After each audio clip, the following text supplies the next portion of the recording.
Fala Nação, vamos assistir um trechinho da bomba que o Mauro César trouxe sobre a saída do Marcos Braz.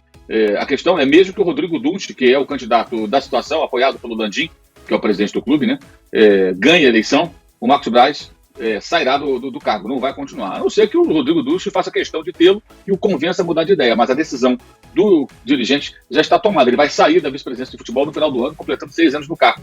E isso é relevante porque trata-se de um dirigente controverso, boa parte da torcida clama pela sua saída, teve acertos e erros aí nesse período, né? Títulos importantes e algumas decisões muito discutíveis, né? Além de algumas questões que aconteceram fora do campo, né? Com aquela confusão lá do shopping com o torcedor e tudo mais.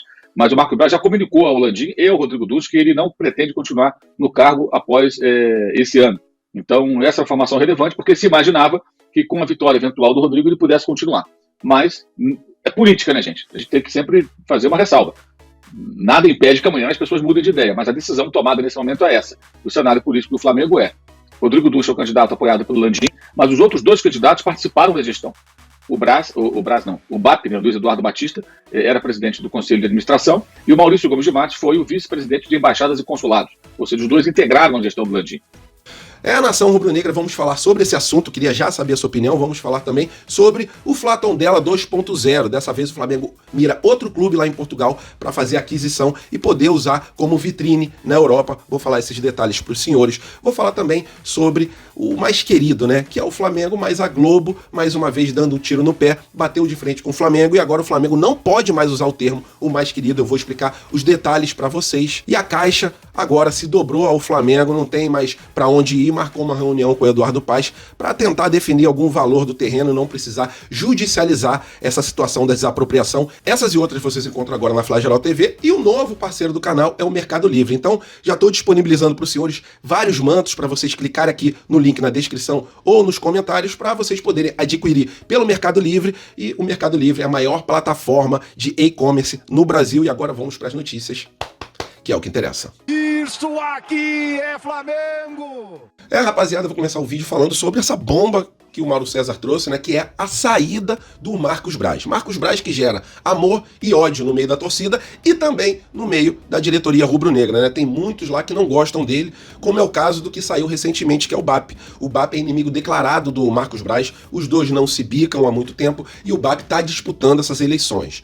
Tem o Dunst disputando as eleições, o BAP e também o Maurício Gomes de Matos.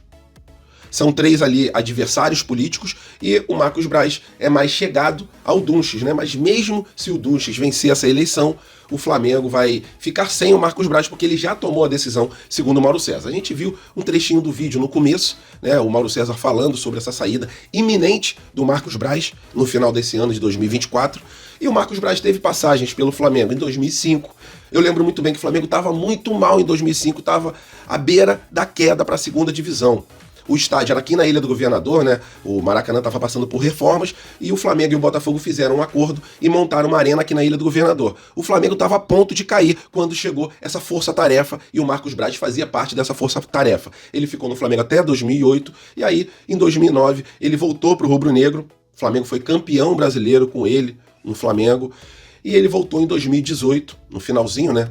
Aí pegou 2019, 2020, 21, 22, 23 e o 6º ano dele em 2024. E eu deixo o questionamento para os senhores. Acham uma boa? O tempo dele já passou, jamais que passou para vocês? Vocês acham que realmente está correto ele sair no final do ano? Ou vocês acham prejudicial ao time rubro-negro a gente perder um cara que tem bastante experiência, principalmente nas negociações, né? A gente sabe que ele foi fundamental para a chegada do Felipe Luiz, para montar aquele esquadrão que a gente montou em 2019. Lógico, com dinheiro fica mais fácil. Só que teve muita conversa também para ele trazer o Felipe Luiz, para trazer o Rafinha, entre outros jogadores.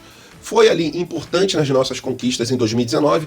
Tá tendo um desgaste muito grande com a torcida há muito tempo, né? Aquele episódio lá do shopping, que ele caiu na porrada com o torcedor, foi um episódio marcante. Tem também investigação em relação à Polícia Federal, que está fazendo para saber passos que ele deu há um tempo atrás em relação à corrupção, né?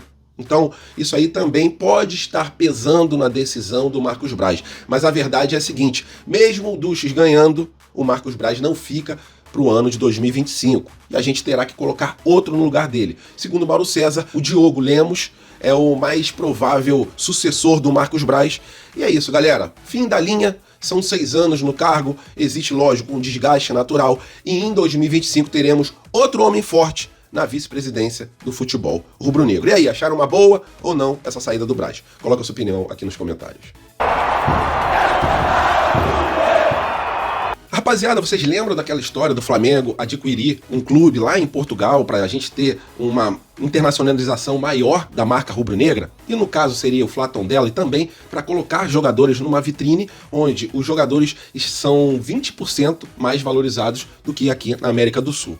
Segundo o Globo, o Flamengo voltou a sonhar com essa parceria com algum clube lá de Portugal. Até porque o Flamengo tem vários jovens jogadores.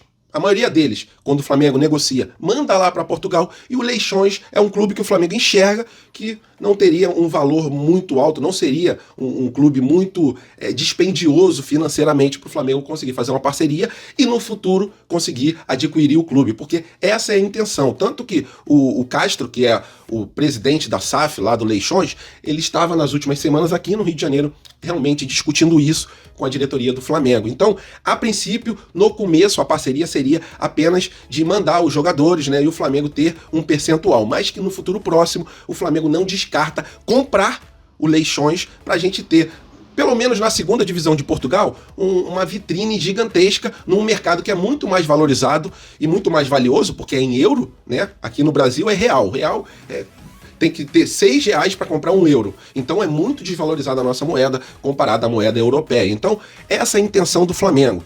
A princípio fazer uma parceria e daqui a pouco adquirir o Leixões, que é um clube da segunda divisão. Então, em vez de ser Fla Tondela, o Flamengo fecharia acordo com o Leixões.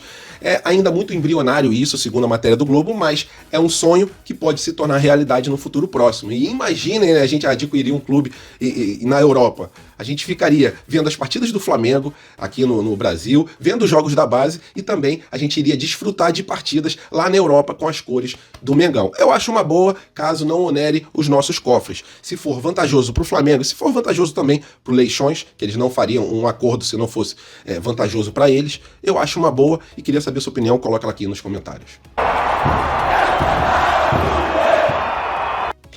Rapaziada, a Globo roubou o nosso slogan, o mais querido. Eu vou explicar o porquê pra vocês. Em 1928, o Jornal do Brasil ele fez uma votação pra saber qual era o clube mais querido, mais simpático entre os torcedores. E o Flamengo ganhou essa eleição, essa votação, melhor dizendo, e a torcida do Flamengo sempre usou esse termo, e o Flamengo também, o mais querido.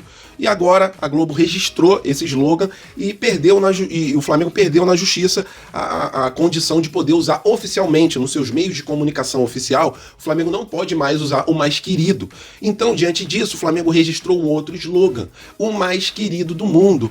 Mas na boa, cara, que atitude pequena e pobre, mesquinha da Globo, pô. Pra que registrar uma marca que é um slogan que é do Flamengo, cara? Que a torcida do Flamengo sempre usou. Mas é aquilo, né? Vamos esperar o quê da Globo? Mais uma vez a Globo criando antipatia diante dos torcedores do Flamengo. Com certeza, mais uma vez, a Globo dá um tiro no pé, até porque depende da audiência do Flamengo, da torcida do Flamengo, para poder estar ali apta a receber os patrocínios que recebe, tanto que qualquer campeonato que tiver o Flamengo, os valores de patrocínio são outros. As cotas, né, que a Globo faz, a Globo bota ali 8 cotas de 50 milhões de reais, 100 milhões de reais. As empresas fecham porque o Flamengo tá lá e a torcida do Flamengo vai assistir os jogos, vai dar audiência. Sem o Flamengo a Globo não vive. Mas a Globo adora criar uma intriga com o Flamengo, adora ficar nessa guerrinha idiota, até porque a gente é muito maior, né? Somos 50 milhões. E a Globo sempre dependeu dos governos para estar de pé.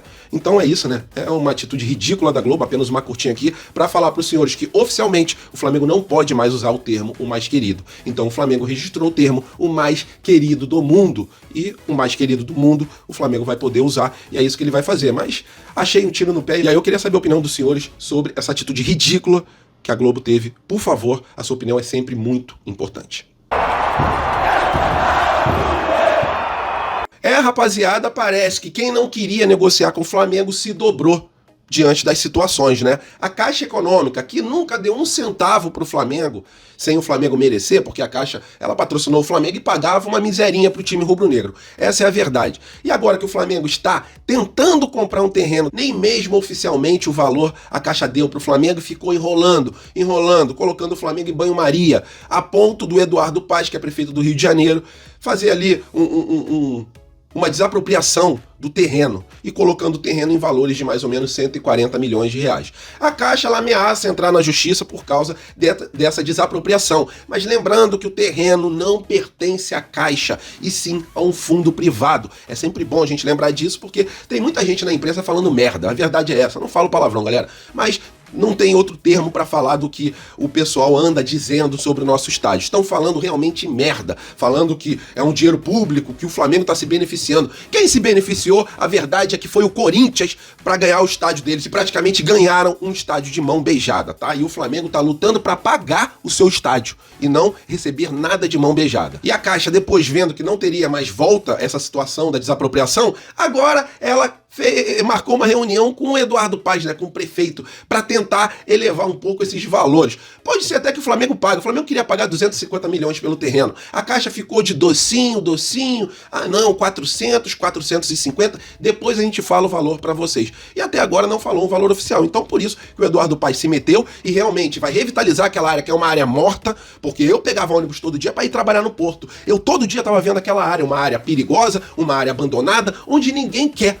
Ainda tem que descontaminar o terreno. Mas a Caixa, né, para o Flamengo, lógico que vai complicar qualquer situação. Então, na data de hoje, terá uma reunião, segundo o Globo, entre Eduardo Paes e a Caixa Econômica, para tentarem chegar a um denominador comum e não judicializar essa situação da desapropriação. Então, tem chance do Flamengo comprar o terreno pelo valor um pouquinho a mais desses 140 milhões de reais, mas por um valor ali que agrade também a Caixa Econômica, que é gestora do fundo e não dona desse fundo que esse terreno pertence. Então é isso, galera, apenas uma curtinha aqui para falar, né, que de uma forma ou de outra a Caixa teve que se dobrar e ela já sabe que a princípio não terá jeito e aquele terreno será um terreno do Flamengo, que o Flamengo terá um trabalho gigantesco para descontaminar, para montar um estádio ali e ainda revitalizar a área em volta do estádio. É isso, só clube grande que tem essa capacidade, e o Mengão, como é o maior, ele vai fazer isso pela cidade do Rio de Janeiro também, pela sua torcida, e a Caixa, né, sempre tentando enrolar, mas dessa vez não teve jeito, né? Caixa Econômica Federal, que sempre tenta dificultar a situação do Flamengo em relação ao terreno. Queria saber a opinião dos senhores, né? É engraçado ou não é ver essa situação da Caixa, né? Que agora não tem jeito e agora se dobrou a essa questão do terreno. Uma situação que não estava acontecendo há um tempo atrás, quando o Flamengo queria comprar de uma forma ali mais interessante para a Caixa, mas a Caixa ficou enrolando até chegar a esse ponto que estamos. Valeu, nação rubro-negra, tamo juntos, tenham uma semana abençoada, fiquem com Deus, até a próxima e fui!